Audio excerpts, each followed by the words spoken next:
The next alternative to foreclosure is what's called a deed in lieu. That's L-I-E-U. And what is a deed in lieu? Well, it's very simple. It's you say to the bank, look, I've got the deed. I'm going to give it to you, bank, in lieu of you pursuing me for the foreclosure. So you say, look, I'm going to give this to you. You go away. You wipe out the amount that I owe you. You got the property. We're all good. That's what's the deed in lieu, essentially. Now, so it's somewhat similar to a short sale, where they're taking less than what actually may be owed, except with a deed in lieu, there's no third party. There's no one buying it.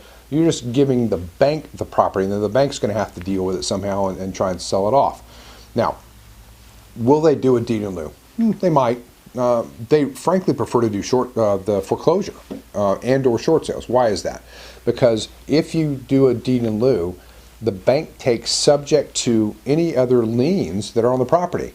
So if you've got a mechanic's lien or potential judgments or any of that kind of stuff that's somehow attached to the property, the bank takes subject to those liens, and they don't want to do that. They don't want to have to pay those off. And so they would much rather do a foreclosure where they can wipe out all those liens. But let's say in this case that you have no other liens. There's no second mortgage, there's no mechanic liens, nothing.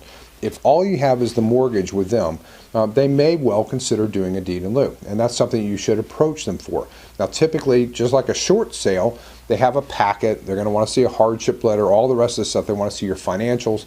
And I'll tell you, if you're making 200 grand a year, and this is a relatively small value house, they're probably not going to waive because they're going to want to come after you for this. When I say waive, they're not going to waive the deficiency. So they're going to want to see some financials from you typically on doing a deed in lieu. But let's say you're pretty much struggling. You're living week to week, as many of us are, if not most of us. You may well get a chance to get the deed in lieu. All right. But as we talked about in the short sale, as we talked about in the overview, if they do the deed in lieu and if they waive the deficiency, you need to look and see, are you going to have tax implications? And you have to go back and look. Are you part of the Mortgage Debt Forgiveness Relief Act? Can you qualify under the insolvency exception? Should you do a bankruptcy?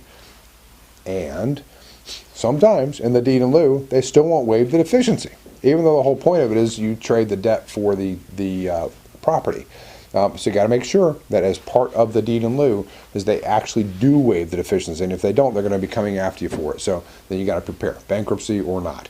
So another option as an alternative to foreclosure, let them have it back.